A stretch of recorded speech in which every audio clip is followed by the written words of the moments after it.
Pour cette 19e journée de Pro D2, Oyonnax 2e recevait Albi 15e. Charles Maton accueillait un choc des extrêmes entre une formation de l'USO en pleine dynamique et une équipe tarnaise dans le doute.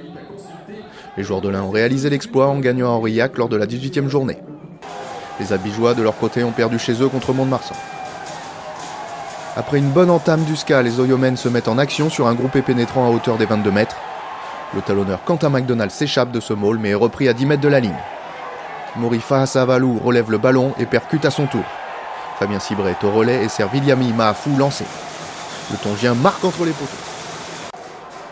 10 minutes après, Oyonnax impose à nouveau son jeu dans les 22 mètres tarnais. Petit côté, Cibret donne le ballon à Luc Barba.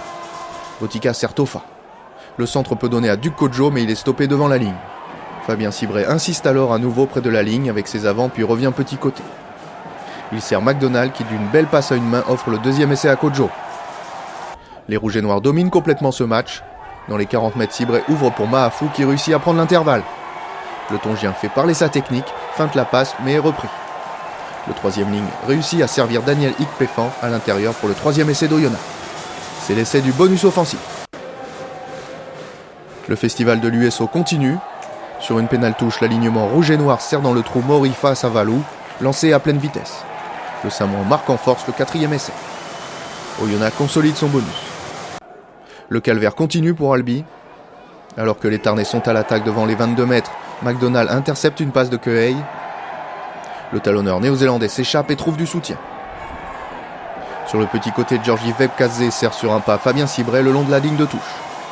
Le demi-mêlée accélère pour marquer le 5e essai de son équipe sur la sirène. À la mi-temps, Oyonnax mène 33-6. Au retour des vestiaires, les Albigeois vont faire une très bonne entame de deuxième mi-temps. Après une touche à 10 mètres de la ligne, le Maule tarnais met à mal son vis-à-vis. Même s'il se désaxe un peu, il avance et Daniel Faleafa marque en force avec le soutien de ses coéquipiers et de Toufélé. Oyonnax ne met pas beaucoup de temps à répondre. Après une touche dans les 22 mètres, face à Valou est bien servi et percute avant de donner à Mahafou. Le Tongien crochette, rafute Théo Entregue pour marquer son deuxième essai personnel. À 10 mètres de la ligne de l'USO, Bastien Dedieu fait parler sa puissance. Le pilier va au sol, mais Nassoni Nakiri a bien suivi. Il reprend le ballon et tend son bras pour marquer le deuxième essai du SCA. C'est le 7e essai de la saison pour le centre fidjien. Oyonnax reprend sa domination en utilisant ses avants. Sur une pénale touche, la force du pack de l'USO fait la différence. Patrick Sobella capte bien ce ballon dans l'alignement, puis tout le paquet d'avant s'enfonce dans l'embut. C'est le talonneur remplaçant Benjamin Gélédan qui marque le 7e essai des Rouges et Noirs. Albi va même finir le match à 14 contre 15 après le carton rouge de Nomani Tonga. Le deuxième ligne tongien est coupable d'un plaquage dangereux puis est expulsé. En fin de match, Patrick Sobella termine le festival de l'USO sur un exploit personnel.